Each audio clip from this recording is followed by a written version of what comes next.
probably a good sign of maturity, I like to think.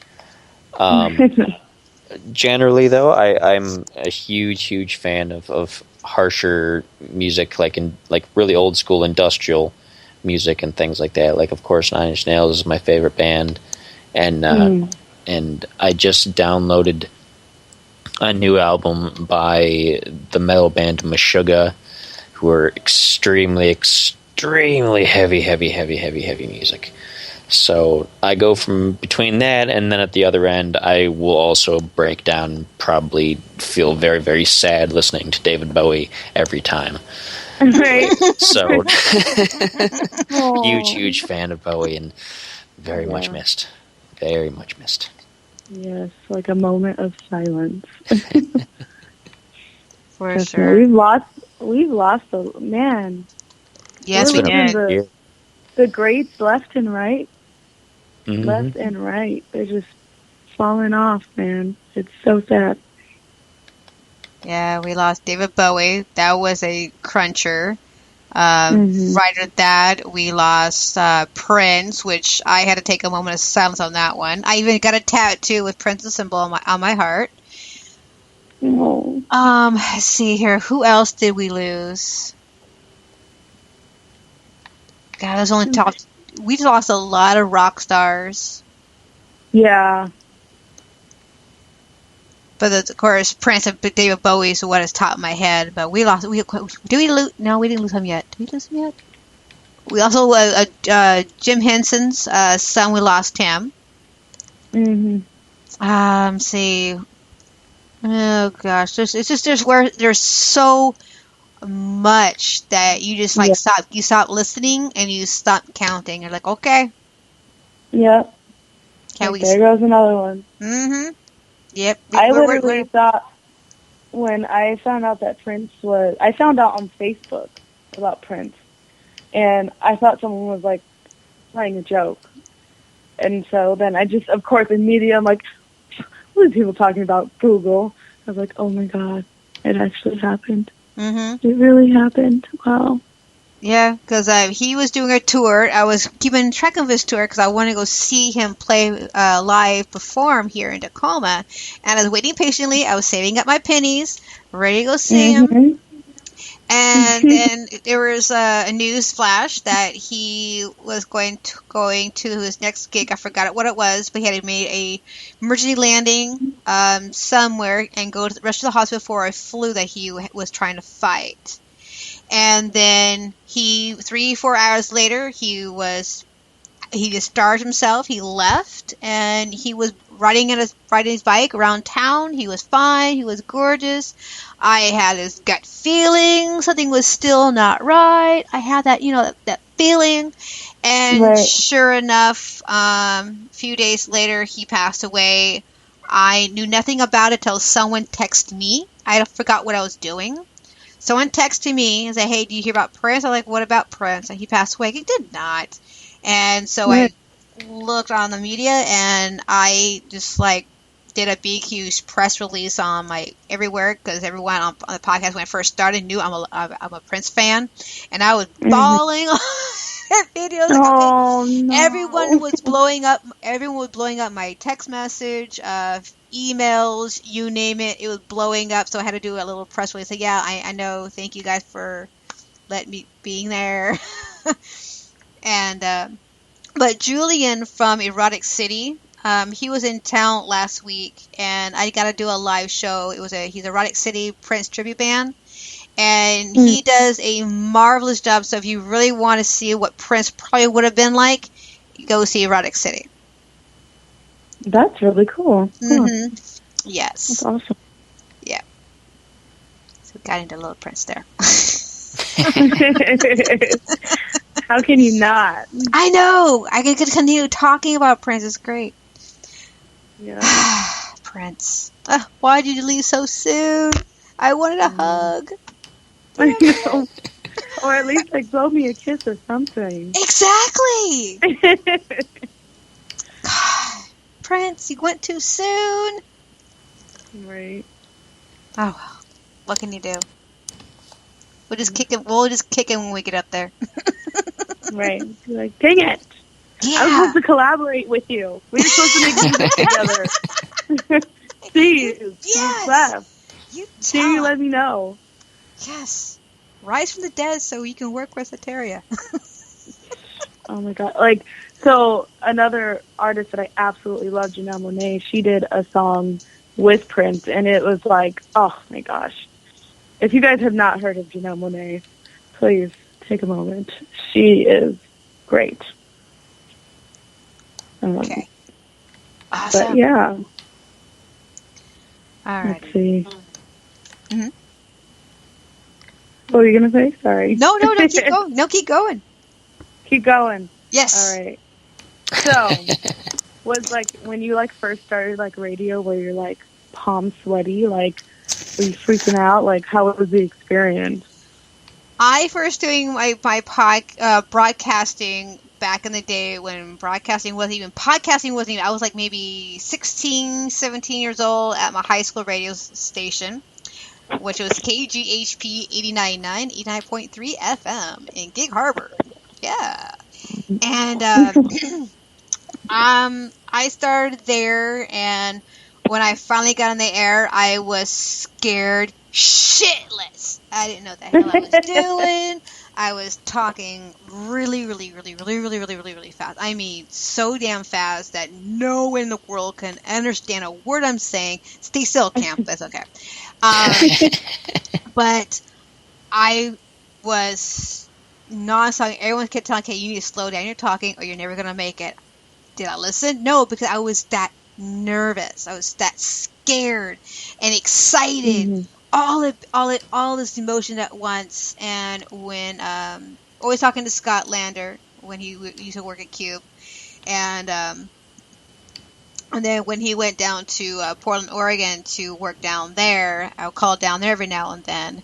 And then when I started college at I-91 FM here in Lakewood, I wrote him a letter. I was like, hey, Scott, guess what? I'm on the air. La, da, da. So the proudest moment, it was when he called me on the air and talked to me for a bit behind the stage. That was my proudest moment of being a radio announcer. And then I did the most stupidest thing in the whole entire world and dropped out. Oh no! I had like one more month, and I was done, and I dropped out. I don't remember why. What? The broadcast changed. What? I'm hearing the midday music break. I don't know how you did that for. Okay. Hang on a minute. I'm still podcasting live on the thing. Interesting. That's weird. You scared the crap of like looking at my computer like, what the hell? I don't know what changed on my end here, so let me You scared the crap out of me. I'm looking at the live. I just heard music start playing, and I was just like, what's going on? Hi, everybody. I lost the show. I'm still here. Everybody else was still here. I went off on who knows. That's all right. I was just going out and attended. But that's the thing. I dropped out about a month before I graduated. It was the most stupidest thing I have ever done in my entire life. And, yeah. One of those, like, you regret things. Yeah. Yeah. That's nice, man. Yeah, no kidding.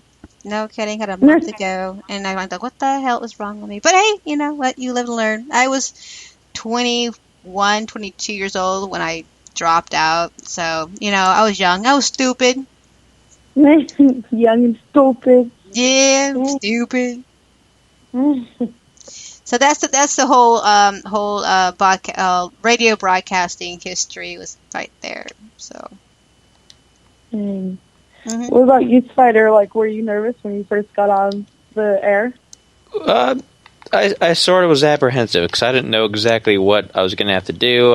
When we first got everything started, I was kind of like, because we hadn't really worked together on anything before, so we had to build up the rapport, so to speak, and there was a lot of kind of moments of, hey, blah blah blah blah blah, silence.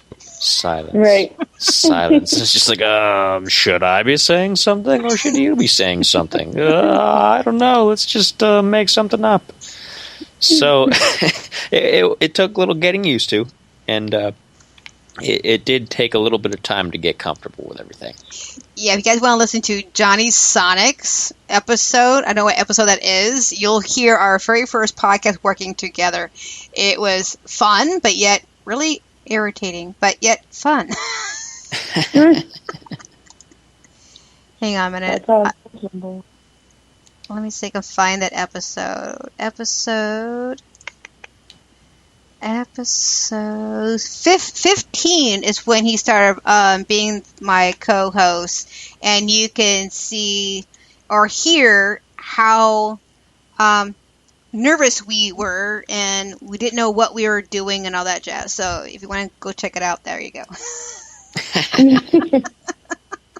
I remember the first radio show I was on, I was super nervous. I was more excited than anything, but I couldn't stop smiling to the point to where my cheeks were hurting, and I didn't even know why I'm smiling. I'm like, they can't even see me.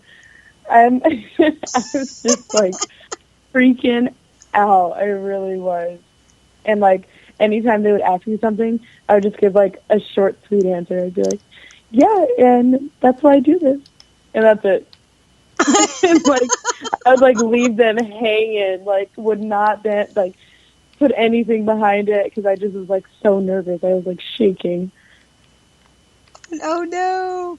How long ago? How long ago was your first interview? The first interview I had was in Vegas, and the only reason why I got on this radio show because I didn't even perform in Vegas, which is crazy and I was on there for music. And, I didn't even have any material to give them, nothing. But my best friend's cousin was working for a radio show, and she's like, we're just looking for people to interview with music, so if you want to come down, you can. And I sang a song a cappella. Yeah, it was interesting to say the least. Well, you got through it. So yeah, yay, oh, yeah. You got through it. Yay. Yes, definitely. Got to put that on, check that off the list. Absolutely. Oh gosh, man. It was falling down the stairs slowly. I was so nervous. Wow. And since then, have you been nervous at all going to any interviews or even giving on stage at all? I would definitely say getting on stage. I always get butterflies, but it's more excitement than nervousness now. I think the one that was pretty recent was when I did the Bye to Seattle. I felt I was really, really excited because that was the first gig where it was they packed up all their stuff, they bust us in, and it was superstar status, and I was oh my gosh. And it was, the freaking stage was just massive, the biggest stage I've ever performed on. And when I first saw that stage and we still had 15 minutes to go on, I was holy crap, how am I going to cover all this stage? What am I going to do? There's wait, I don't know what I'm going to do.